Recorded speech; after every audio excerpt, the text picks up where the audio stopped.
Welcome, everybody. Peter Reinhardt here with another episode of Pizza Talk on Pizza Quest. And today it's kind of exciting for me because I feel like I'm interviewing family members today. This is Geno and Gina DiPaolo in Charlotte, North Carolina, Charlotte's hottest new pizzeria. And there's a whole lot of story behind this to share with you. So I'm going to let them kind of tell the story. But Geno and Gina, welcome and tell us where you guys are sitting right now. Where are you located? Well, we're sitting in the 7th Street Market in Uptown Charlotte. We're right on the light rail. It's kind of like a big food court. Have a bunch of different vendors in here, and it's pretty cool. We have a little 250 square foot pizza place in here, and that's what we do. We make pizzas and we make GDP, good damn pizza. Good damn GDP. So every time I hear GDP, that's what we know what it is. I know there's a long story leading up to the fact that Geno D's Pizza has been open less than a year now in the market. But before that, you were working in that exact same space for what, a good 8-9 years. In our earlier iteration, which was called Pure Pizza, and I was part of that team. I was one of the original founders of Pure Pizza, and we started with some recipes that I brought to you, but really you and a few other guys came on board as our team. And then along the way, Gina jumped in. At first, I think you were just sort of like, helping out and part of the staff. And then eventually, I know that you guys realized that we can make this space really, our own, and we can do some things that we weren't doing previously. So why don't you tell us about that? How did Pure Pizza evolve into Geno D's? Well, first, I started in New Jersey with my pizzeria in Tom's River. That's going to way back to the origins now. Yeah, and I was 22 years old, and a buddy of mine, I worked for a cousin of mine, and a buddy of mine's father said, "Why don't you get your own place?" And he helped me out. He was in finance, and we did some magic and found a place, and we opened it. And it was a struggle in the beginning. I was learning, but I knew what I was doing, and it ended up to go really, really well. So over the years, we had family working and other family, and we decided it's time to move on and go to Charlotte. So we ended up moving to Charlotte. From Jersey to Charlotte. I didn't know any people here, and I was a little skeptical because I just needed that push, I knew I had good stuff, but I just didn't know people, and I just didn't want to fail. Right. So I ended up getting a job with a place, it was called Pie Town. Oh yeah, Grade Street, and I this guy called me for an interview, and I read all about the place, and I was very intrigued by it, and I learned how to work a wood-fired oven, and I had to get certified from this certain person as a pizzola. Right, that was me. Yeah, that was me because before there was Pure Pizza, there was Pie Town, and Pie Town we were baking in a brick oven. Yeah. Well, anyways, the guys and we all worked together, and the place closed and we moved our own ways, and this opportunity happened, and one of the guys came involved, and we said, well, we need Geno, and I got involved, and I was doing part-time. That was offered to be full-time, and we created a great pizza place here. It was good. And the thing about the 7th Street Market is that it's really kind of an incubator space, right? It's a place where a lot of small businesses got launched. So Pure Pizza, which basically brought over the Pie Town pizza team to execute it. You guys were, the original team that had been all trained there, came over, but you had to reinvent pizza in this space, a tiny little space. I call it like the train, the little choo-choo that could, because that little space generates more revenue than all the other businesses in the market, I think. But you had to do it in a space that wasn't designed for a pizzeria. You had to make every square inch count. Yeah, so when we ended up taking over as Geno D's after the pandemic, I was saying, wow, I've been making artisan pizza for so long. It's totally different than the way I make pizza and the way I proof my dough and make my dough. But I made some changes, and I ended up making myself a little dough room, and just so I can operate, because the artisan dough, you can make it and I can use it that day. But my dough, I like it to sit 2 or 3 days. It could sit even longer, 4 days. It stays beautifully. Long cold fermentation. Yeah. A beautiful fermentation, which I learned fermentation when I moved here to Charlotte and different things about pizza. When I started pizza, it was just a handful of this, a handful of that, a bucket of water, and you made your dough, and that was it. And it's more of a science now. Right. I think that I got more and more intrigued by it, doing it here. So that's when I said, man, you know what? I can make my Jersey pizza here, but I could do it even better. That's what I came up with. And I said to my daughter, we got to do this. You know, we got to give it a shot. I like the market. I like the way it works. And we did it. And we're doing it with a conveyor oven. That's one of that was one of the challenges, is to do it in a conveyor oven as opposed to a classic pizza deck oven or a brick oven. And so you had to kind of tweak all of that to make it work. Yeah. And trying to, like, I wanted to make Sicilians because I was good with Sicilians in New Jersey, but with the conveyor oven, my Sicilians got too big and they hit the tops and going through. So I do my grandma pies. Yeah. And when I started doing my grandma pies, I'm like, wow, this is really good. This wow oven is really. So that's what you're using. You're using a what is it? A Marshall Middleby wow oven. Marshall wow oven. A small conveyor. Has the hearth deck on it. Mm-hmm. You put the pizza right on that screen. Yeah, right on the belt and run it through it. You don't need a screen for it. How long does the run take from the time you put it in till it pops out on the other end? Well, the way I'm with the New Jersey style pizza, it takes me about 4 minutes and 10 seconds, 4 minutes and 20 seconds to get a good cook the way I like it. That's pretty. That's a pretty short time. Yeah. And I run it about 540 degrees. Well, there's some tips for those of you who are listening. So the conveyor is also sometimes known as an impingement oven because you've got those jets of hot air just impinging both top and bottom on the dough. But the challenge is getting all your products that you make to cook in that same cook time. Right. Because you can't keep switching this. Yeah, right. And I went up and down for weeks trying to get it dialed in right because the grandma was cooking good. I didn't want it to burn up, like dark looking on the bottom. And we ended up getting it.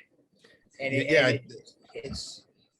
I thought that I remember you called me when you kind of had like dialed in the right timing and the temperature settings and everything, and you said I nailed it, I got it. You know, I did. I called you up and I said, Peter, I think I nailed it. I was so ecstatic by it. And well, in the second segment today, you're gonna actually take us back into the kitchen and show us how you create that grandma pizza, which has become a signature pie. I mean, you make a great round, Neapolitan-ish type pie, also the classic New York style or Jersey style pizzas, but the grandma is a square pie, and it's it's becoming more popular across the country, having sort of been started up in New York and Jersey. Everyone makes them up there, but no one knew them down here. There's a few people doing them down here, but now you've got something that is different and better than everybody else's version, and it's just one of the many reasons people are coming.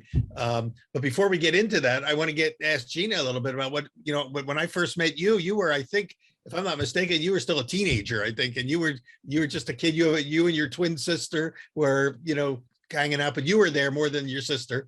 And sometimes I saw you on the cash register, and sometimes I saw you and Dad in the back, like duking it out over something, and then all of a sudden, next thing I know is you guys are now partners, and Gina is technically the owner of Geno D's. Yes. Is that right? So how did that all happen? Gina, why don't you tell us a little bit about your journey?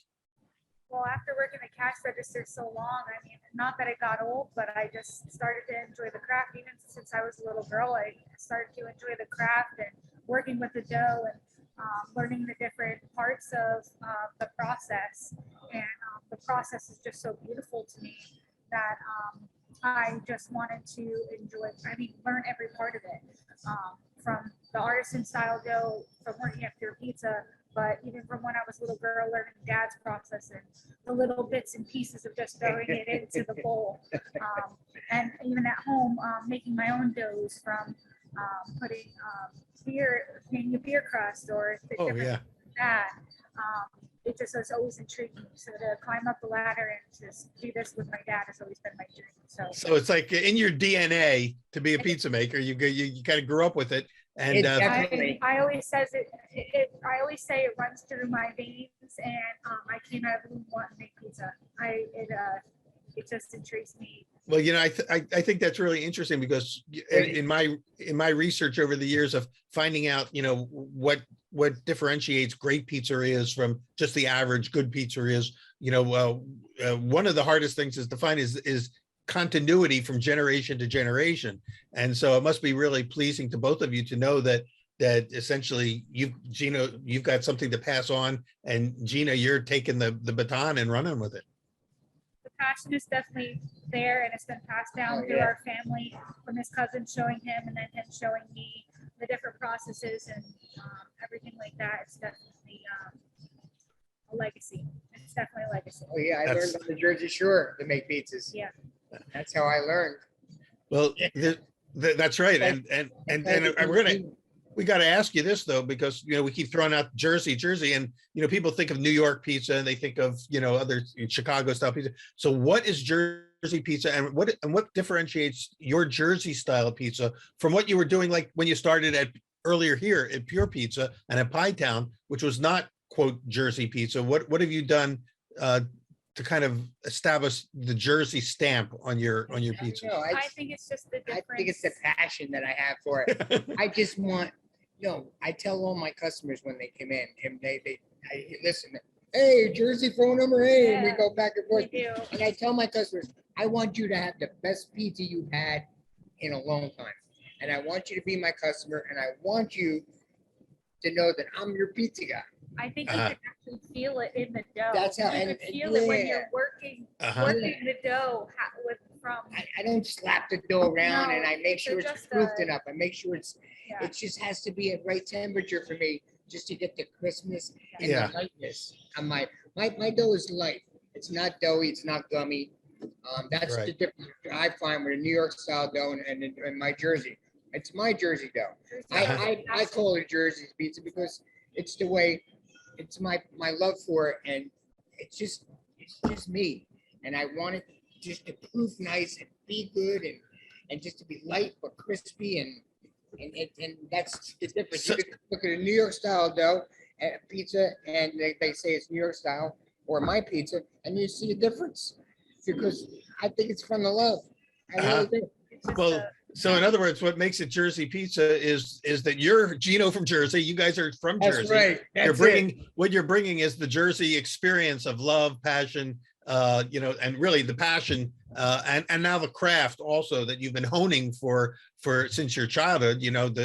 So all that together, it's not that anybody else can throw out the name Jersey pizza.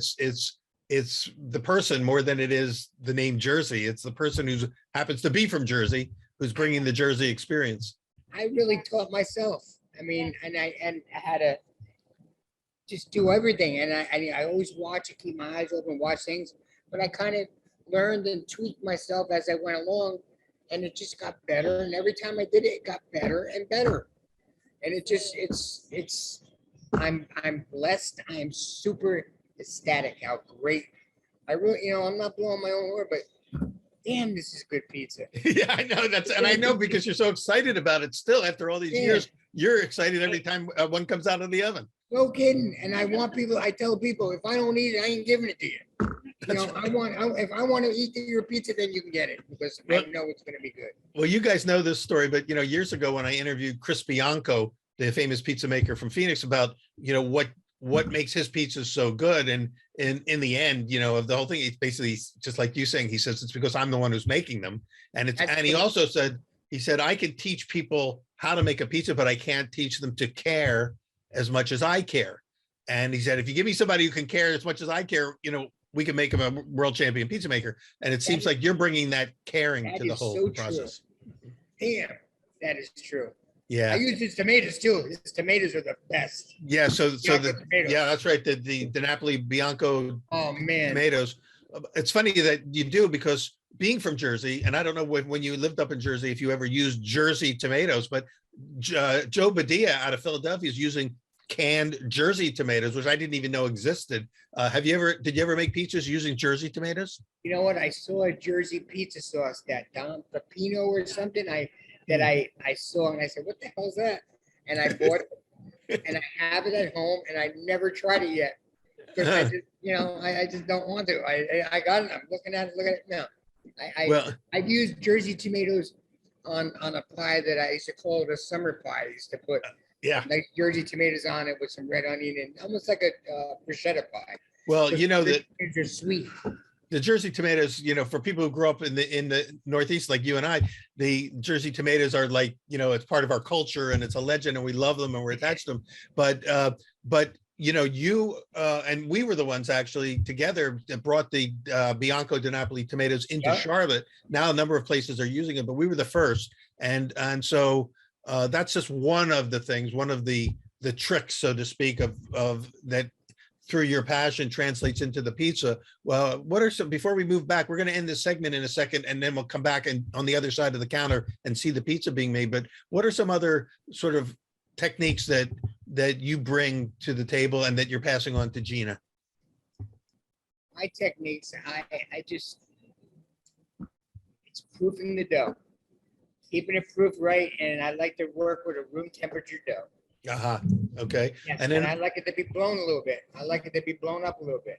and people are going to, when you like it to, yeah, puff. And I know people are going to want to know this, like what cheese choices have you made? You made a tomato sauce. You also still use, in addition to Bianco, don't you use also some Stanislaus tomatoes for some of I yours? use Stanislaus in my regular pizza sauce, but my grandma's I use the Bianco di Napoli.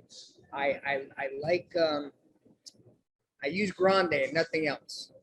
Grande cheese, I used to always blend a grande with another whole milk. And years ago, there was a whole milk S&R cheese, and I loved it.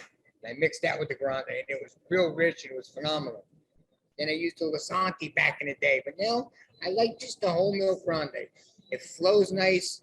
You don't get the grease. You don't get the, I know, I learned cheese. I know when it's too fresh, it burns. You get the burn on top. It's just, you I can't. said, I saw also when I was there last that you have added to the menu a hot honey pepperoni pizza. Yeah. So hot honey's becoming a big national craze. What kind of pepperoni do you use? I'm using the Izzo pepperoni.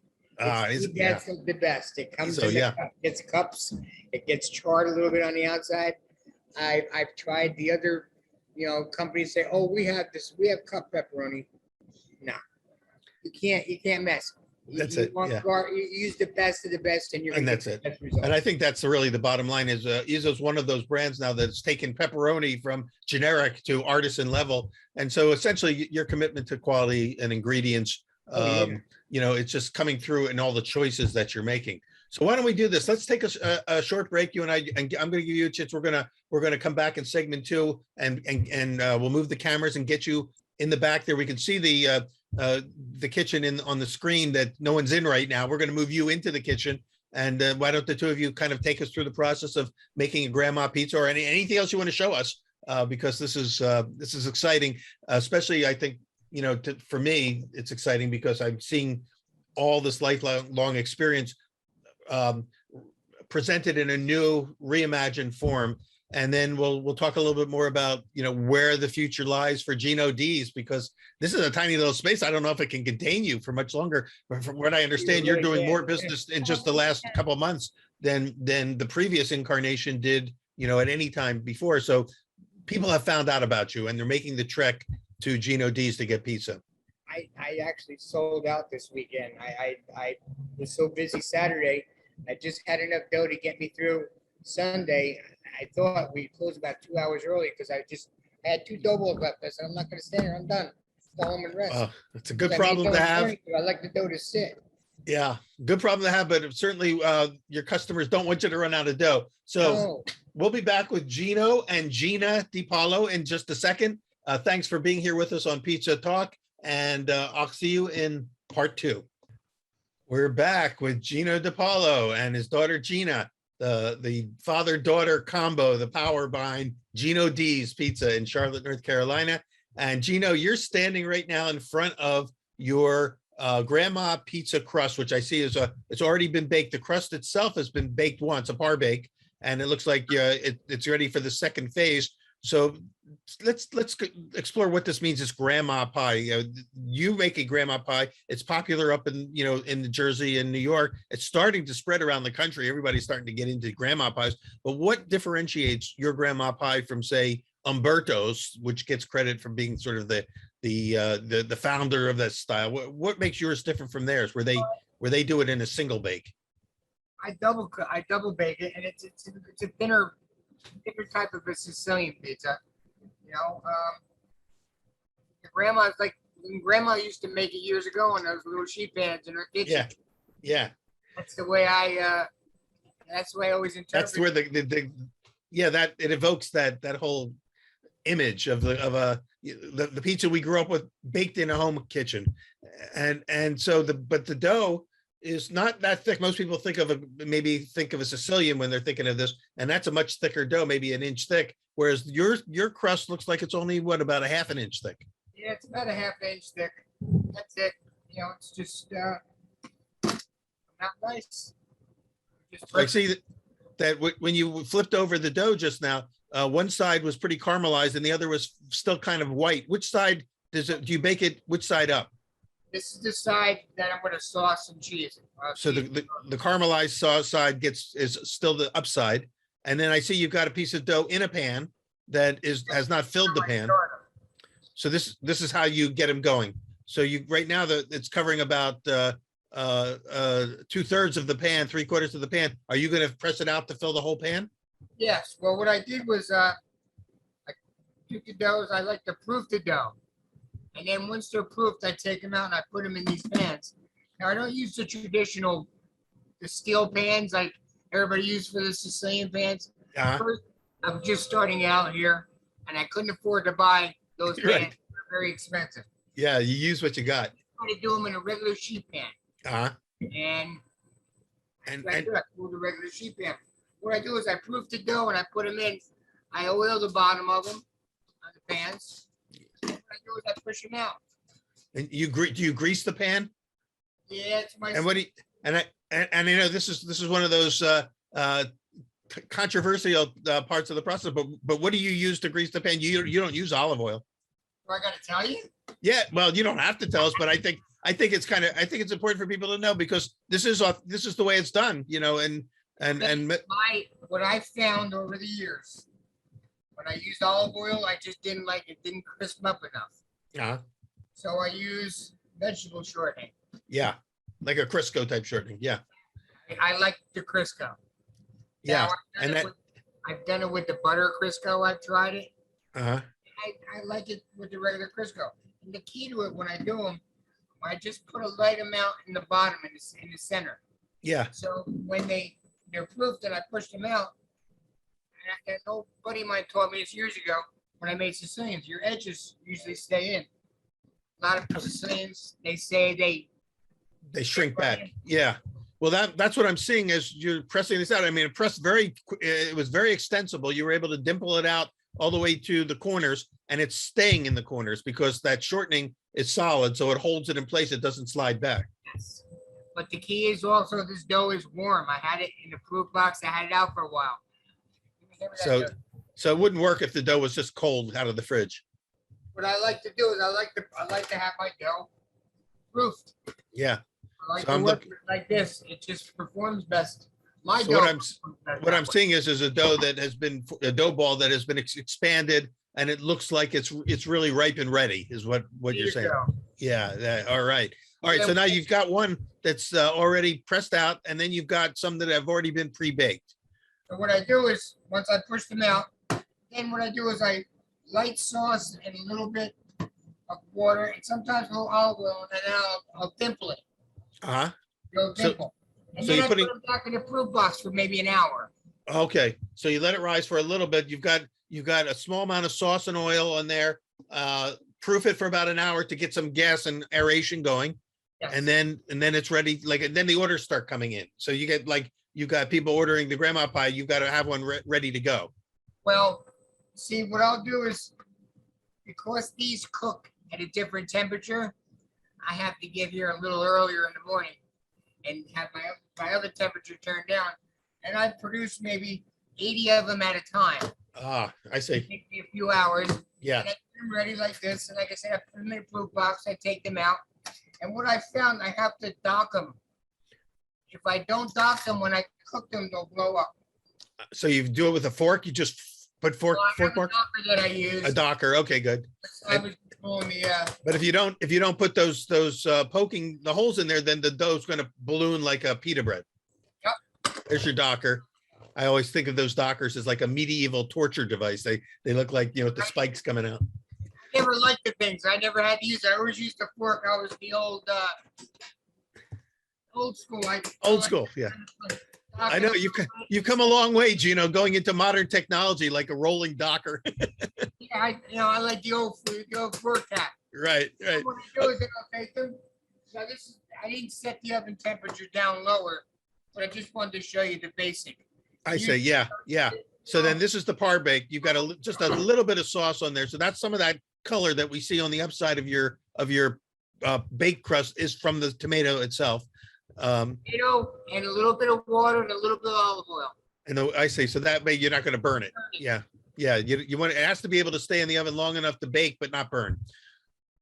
Yeah, I find putting that in there, it just, I don't know, I did them without, and I just don't let it, they brown a little more. Yeah, I just like the way I do them. sure. But this is the challenge now. You're doing a twice bake at a high temperature, intensity. So you've got to be able to get it out on the second bake and still be moist and creamy on the inside and crisp and snappy on the bottom. So I know that you've got a couple that are already finished. You've got some ready to go into the final stage. So orders come in for a grandma. Can you show us how you assemble that grandma? What I do is take I'm using the Belgioso fresh mozzarella. I like the Belgioso. I've tried a few different. I tried the Grande. Yeah. The Grande. It's a little the new Aviola Grande. I think it is the fresh ones. It's a little soft for me. Too soft. I tried slicing it, and I don't like the way it comes out. Slicing it on. So I've been actually shredding the fresh mozzarella. And what I do is I put it down. It's not a heavy amount, but just enough because Grandma never put too much cheese. Most of Grandma's pizzas were always light cheese. So what I'm seeing you do is that you're putting strips of fresh mozzarella over the surface. I'm just covering this up with the fresh mozzarella. Then what I do is I take my grandma's sauce, my nice San Marzano tomato. It's what I like to use. But really it's Bianco and Napoli. Basil. And what I do is I make my little stripes like the. Right. So you're actually not covering the entire surface. You're putting stripes, kind of like Detroit style red stripes, Exactly. on a diagonal across the pie. So this rectangular pie has about 5 stripes of sauce that are going to get baked over the cheese. Oh, maybe 6, a little dab on the corners. And then I make it's like a pesto, but there's no cheese in it. is this your Palermo sauce? I call it a Palermo sauce. I have a gentleman, my buddy Giuseppe worked with me years ago at Geno's in New Jersey. What a fantastic guy. Yeah. And he was from Palermo. There you go. I made this and he showed me, why don't you put a little of this in? I said, all right. I said, Giuseppe, you know what? We're going to call it Palermo sauce. There you go. So your Palermo sauce is kind of like a pesto, but without the cheese. There's no cheese in it. No nuts. Yeah. So it's basically a basil sauce, a basil and oil sauce. Yeah. Yep. And what I do is, I don't like this. I want to get a better top. It looks like you're getting ready to squirt some over the top. You're going to squeeze it out of a bottle. I like to Again- make it like real Italian flag, the red, white, and green. There you go. So you're putting green stripes of the Palermo sauce in between the red. That's And- the way I like to do it. So you got the Italian flag there in front of you. Exactly. And then I take them. Put them in. It goes directly into the conveyor. And like you said earlier, it takes a little over 4 minutes for the conveyor to run it through the impinger and finish baking it. So during that time, the cheese is going to be melting. The under crust is going to get caramelized. And ideally, if the settings are all the way you intended them to be, when it comes out, you're going to have a pizza ready to finish off and serve. Yep. It's dialed in perfectly. Right on the money. So while it's baking, it's going to take a few minutes. Maybe we can talk a little bit about, uh, the sort of the process that you came to figure this out. Because it wasn't like, this is not the way that you were making them up in New Jersey. This, you had to adapt to a whole new oven and setup in a tiny little space. So what was your learning curve like for that? Like in New Jersey, you had the Y600s, the deck ovens. And there was always that one oven you didn't use only on the weekends. And you would never make things, Sicilians and stuff like that on the weekend. You lose your mind. And I always use that bottom oven to you push them out and then you put them in there and let them proof. Yeah. Here I ended up having to get a proof box because I have no room. You're right. But you get them to proof nice. And you get them up. This was the temperature was a little up, but this was the first bake. Oh, yeah. You're showing me one now that there was just the plain dough coming out from the first bake. So it's coming out of the pan now. And you see it's the bottom, I mean, like I said, I left the temperature up higher. So it got a little browner than usual. Yeah. Not like this. Yeah. So the next one that comes out is the true way it's done, and you'll see the bottom will be nice and caramelized and beautiful. Right. So that's part of the trick is knowing, not to over bake it, because you don't want to drive off so much moisture that you end up with a piece of cardboard. You need to have. If I did this one, made it this way, it wouldn't come out again at that high temperature. The first bake, see how it's overcooked. Yeah, it's overcooked. Yeah. So you had to, for the first bake, you have to cook at a lower temperature setting than on the final bake. Yeah, it's a lower temperature. That's why you have to. So that's why you have to bake so many ahead of time. You got to get them made up because you can't shift the oven temperatures in the middle of a rush. That's the problem with the conveyor oven. Yeah. It's an okay problem. The only real problem is just being here to have to do it and get everything done so you can open up for your regular service. Right. So so when the time comes that the people are discovering you've seen just in the few months you've been open that your lines are getting longer and longer. Every week you're setting a new record. And then so where can you go? How can you expand your capacity? Do you need a bigger space? Do you need another oven, a second oven to put on top of this oven? Definitely a second oven. And is the room, if you did get a second, could you mount it there? Not here, no. So you need to move. So you may be able to move within the market itself to a bigger space, or you may have to go, to another location altogether. Well, I'm hoping there's a spot that I'm looking at here that I've asked the people that run this market if I would be able to take the spot. It's a bigger spot, but I'd be able to put 2 more ovens in and expand my menu a little bit with a few more different Jersey items. There you go. Yeah, because you got to keep that Jersey theme going. What are some other Jersey items you would add? Well, I mean, I really would like to do my eggplant for my pizzas because I make a really good eggplant. But I have a friend of mine that's coming on board with me, and he's from Philly, and we want to do some other stuff. We want to do some nice Philly cheesesteaks. Here's the fry when it's coming out of the oven. Yeah, I think I know who that Philly guy is. The next time I see you, he's coming on board very soon, I think. I see the pizza now is coming out of the back end of the oven now. The conveyor is bringing it out. And I know you've got to wait. It's still baking till the entire thing emerges because it's still getting blasts of heat. But now we're starting to see caramelized cheese. We're seeing the sauce kind of set in place. The Palermo sauce has gotten a little darker. So you got the red, green, the white of the cheese. So you've got those sort of margarita thematic colors going. Essentially, this is like a grandma margarita, in one sense. Exactly. And yeah. Oh, look at the undercrust now. I'm seeing the undercrust. It's really good golden dark brown, but not burnt, but a golden brown. And so I expect that you probably have a really nice snap when you bite into that. Oh yeah. So is this pizza now ready to cut and serve, or do you have to do anything else to finish it off? No, it's ready to cut and serve, Peter. Okay, so there's Gina saying it's ready to cut and serve. So you put it on a serving paper. Do you how do you serve it? Do you cut it into squares or what? Cut it in squares. I cut this in 6. Six. I see 6 pieces, six pieces. Okay, so you got 6 square pieces. And I wish I could be there to take a bite out of it right now because I can see the cheese is oozing off the side. You got this great caramelized bottom. And then when you bite into it, maybe Gina could take a little bite and describe the textures and flavors because are you doing? Okay, you got it. So are you getting what you want? Did you get what you wanted from that? I told you I tweaked it. It's better than ever. So you made another tweak. So what was the tweak that you made?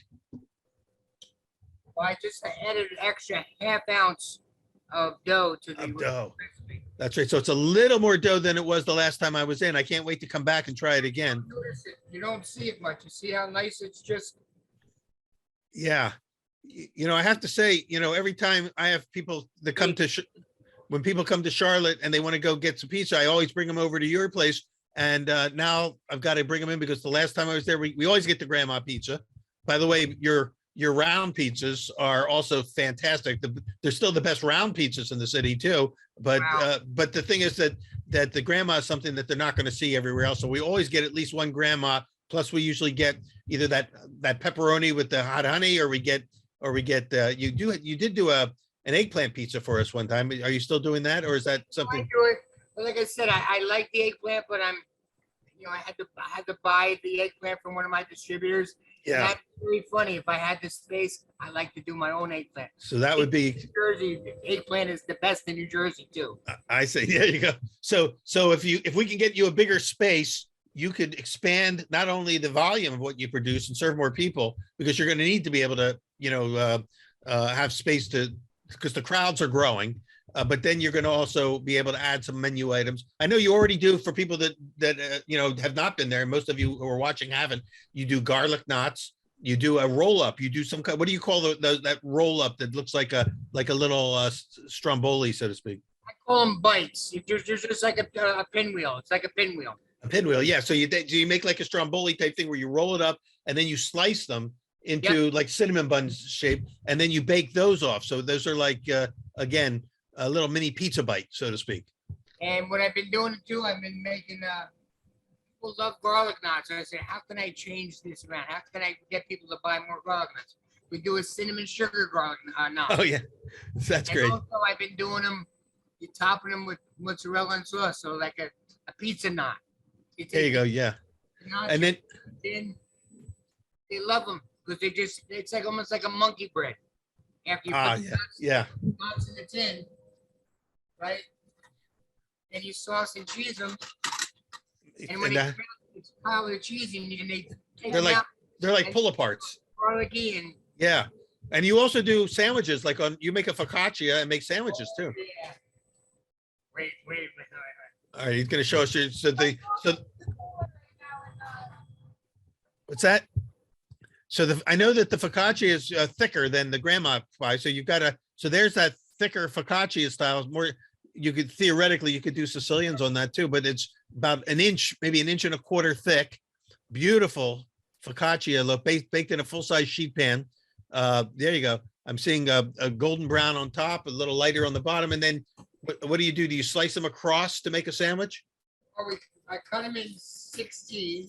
I just want to show you how nice. And this is all my same dough. Same dough to make all these products. And they stay really nice.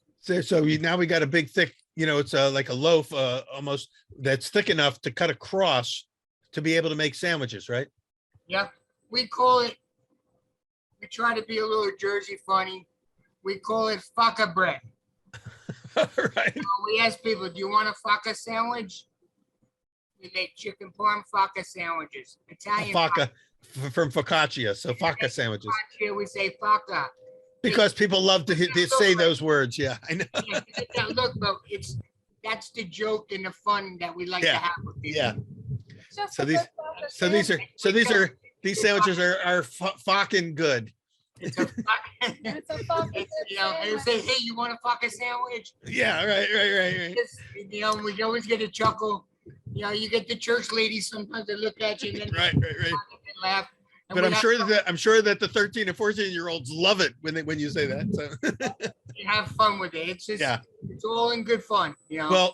Well, before we run out of time, can you hold up one more slice of that grandma that you made, just so the people who are watching it? I know some people are just listening to the podcast, but if you can see this, he's holding up a slice, and in this you see this beautiful caramelization underneath. The dough is popped open, so there's nice aeration. It ends up being almost getting close to an inch thick by the time it pops in the oven. And then you've got the stripes of the Bianco di Napoli organic tomato sauce going across, and then the stripes of the Palermo sauce, the basil sauce. You've got really, what is the call letters that you have? EDP. Say it again. EDP. Good EDP. damn pizza. Good damn pizza. And that's really it. People are coming, and the word is out. Geno D's for good damn pizza. Geno, Gina, congratulations on your success. I'm so excited for you. I feel like this is like a 50-year journey that's brand new, reinvented, with the next generation ready to step in. And now you've got your proteges coming on. You're hiring some more people that can carry the load as you pass the torch. No, I want them to build their empire and There you take go. my base that I have and I've recreated, that I've been doing for years, and make it even better. I'm overwhelmed and I'm getting teary-eyed here. I'm just so happy with everything that it's become. And I Yeah. just want it to be better, and I want to just keep giving people good damn pizza. Well, we're excited for you. I know that just for full disclosure, that this new employee that you're bringing on is my nephew, Chris Reinhardt, who has worked with you before at Pure Pizza and at Pie Town, and now you've brought him back to help you and Gina build the empire, and he's very excited. I'm going to be perfectly honest. When I met Chris, the first job I had in Charlotte, and he was just graduating from Johnson and Wales, and we got to be friends, and I always tried to be the mentor because I was the old guy, you know. Right. Chris was like 23, and I always told him, just when you be older in 30s, I said, someday if I get my own place, I said, I want you to work with me. And I said, and when I'm done, you take it over, you do it, and we always kidded around talking about it, and just the way things fell into place. And I called him up one day. I said, kid, it's time for you to build your empire. You're a Reinhardt. You've opened quite a few different restaurants around here, and you've done good for everybody else. Let's do good for you. And I'm That's happy. sweet. I'm so ecstatic that he could be here, because Gina and him got to know each other. Yeah, over the years. they work really well together, and Yeah. he's very excited about being able to add some new things, the Philly influence. So We've got great ideas. It's going to be Absolutely, fantastic. we're so excited. yeah. Yeah, well, we can't wait to hear when, and after you guys get up and running with him, and you get your new larger space, we'll get you back on again and see the expanded menu and the expanded space. In the meantime, like I say, you have a good problem. You've got more business that you can handle. So now you've got to be able to grow and be able to encompass all that new business without losing quality. And I know that won't happen because you're going to be watching over that part of it like a hawk. So thank you so much for being on the show today. And For having us, Peter. Thank This is you. where it came from. It started right here. with the hands, And all Yep. the best pizza men in the world will tell you the same thing. If they these don't have hands. these things, you don't have nothing. That's right. That's exactly right. So we will see you. I'll probably see you way before anyone else does, because I'll be in for pizza. But anyone who's watching has not been to Charlotte, if you're coming to Charlotte, make sure you check out Geno D's and let me know. And who knows, maybe I can meet you there. Gina, thank you for making all this happen today. Yeah, you handled the technology side as well as running the business. I need her for that. She's that's the. We're all- And she's also your social media person too, right? You handle all that, all that side of it. Pretty good pizza girl too. She knows what Yeah, she's doing. and so that's the next thing is you've got to, at some point, and I'm sure I've seen you work in the ovens, so you jump in every now and then and run the ovens and do the pizzas. Yeah.